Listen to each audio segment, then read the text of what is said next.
Israel குறிவைத்த ஈரானின் ராணுவ தளபதிகள் இஸ்ரேல் விமானங்கள் அங்கு வந்தபோது எங்கெங்கே தங்கியிருந்தார்கள் என்கின்ற துல்லியமான தகவல்கள் கூட விரல் நுனியில் அவர்களிடம் இருந்திருக்கின்றன. இஸ்ரேல் ஆபரேஷன் ரைசிங் லயன் என்று பெயரிட்டு தனது படை நடவடிக்கை ஆரம்பித்து சில நொடிகளில் ஈரான் படைத்துறையின் அத்தனை தலைகளையும் வெட்டி சாய்த்து விட்டிருந்தார்கள். உலக போரியல் வரலாற்றில் இது போன்ற ஒரு ஆரம்பகட்ட வெற்றியை உலகின் எந்த ராணுவமும் இதுவரை பெறவில்லை. எதிரியின் தலையில் அடித்து ஒரே இரவில் அந்த எதிரியின் போர் வலுவை பல மடங்கு பின்னோக்கி நகர்த்திச் சென்றதில் இஸ்ரேல் பெற்றுள்ள வெற்றியை உலகமே வியந்து பேசுகின்றது.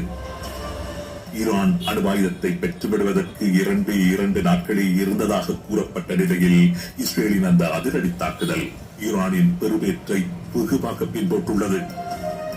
நேற்றைய தினம் இஸ்ரேல் மேற்கொண்ட தாக்குதல் ஈரானின் அணுவாயுத தயாரிப்பை முற்றிலுமாக சிதைத்துவிடவில்லை என்றாலும் அணு செறிவூட்டும் நிலைகள் மீதான இஸ்ரேலின் தாக்குதல்களும் அணு விஞ்ஞானிகளை அகற்றிய விடயமும் ஈரானின் அணுவாயுத தயாரிப்பு வல்லமையை சிறிது காலம் பின்பற்றுள்ளது என்பதில் சந்தேகம் இல்லை.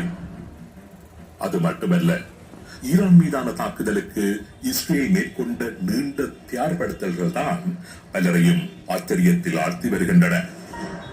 ஈரான் மீது இஸ்ரேல் மேற்கொள்ள இருந்த தாக்குதலுக்கான அத்தனை தடைக்கற்களையும் தாக்குதலை மேற்கொள்வதற்கு முன்னரேயே பார்த்து அகற்றிவிட்டிருந்தது இஸ்ரேல்.